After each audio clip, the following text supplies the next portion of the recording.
एक और युद्ध ने बढ़ाई दुनिया की टेंशन। पीएम नेतन्याहू ने हमास को दी बड़ी चेतावनी। हमास को बड़ी कीमत चुकानी पड़ेगी। हमास के हमले पर इजराइल ने किया पलटवार। इजराइल डिफेंस फोर्सेस ने गाजा पट्टी को धराशाही करने का उठाया जिम्मा। रॉकेट अटैक से धराशाही हुई कई विशाल इमारतें। अमेरिका, भारत समेत कई देशों ने निंदा की। मसलन शनिवार सुबह 8 बजे हमास के आतंकियों ने इजराइल पर हमला कर दिया। इजराइल कुछ समझ पाता उससे पहले ही वो चौतरफा हमलों से घिर गया। जल, थल, वायु तीनों तरफ से बम बरस रहे थे। लाशों के ढेर लग गए।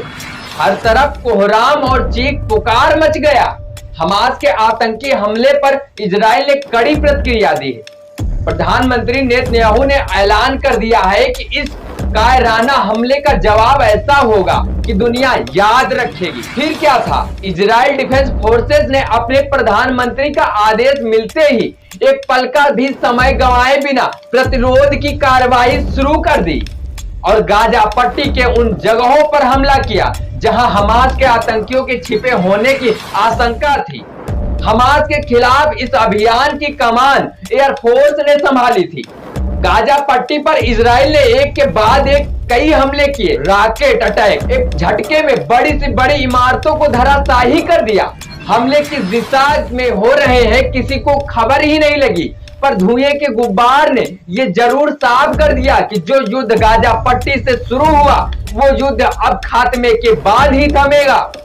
इजराइल और हमास के इस बीच जारी युद्ध की कई तस्वीरें भी सामने आई हैं। रात के अंधेरे में होते ये हमले अगर सामान्य वक्त के होते शायद ये हमास के लिए आकाश में सबसे खूबसूरत नजारा होता, मगर हमास के लोगों के लिए सबसे खौफनाक और डरावना पल था। पूरा शहर मलबे में तब्दील हो रहा था। गाड़ियां टूटी जली नजर आ रही थी। गगनचुंबी इमारतें और मलबे में तब्दील हो गई। इजराइल में 22 जगहों पर हमला किया गया। सैनिकों, नागरिकों को निशाना बनाया गया। अप्रत्याशित हमले में जहां 500 लोगों की मौत हो चुकी है और कई लोग बंधक बने हुए हैं, तो वहीं इजराइल की तरफ से पलटवार कर गाजा पट्टी के करीब 250 से ज्यादा मौतों की खबर सामने आई।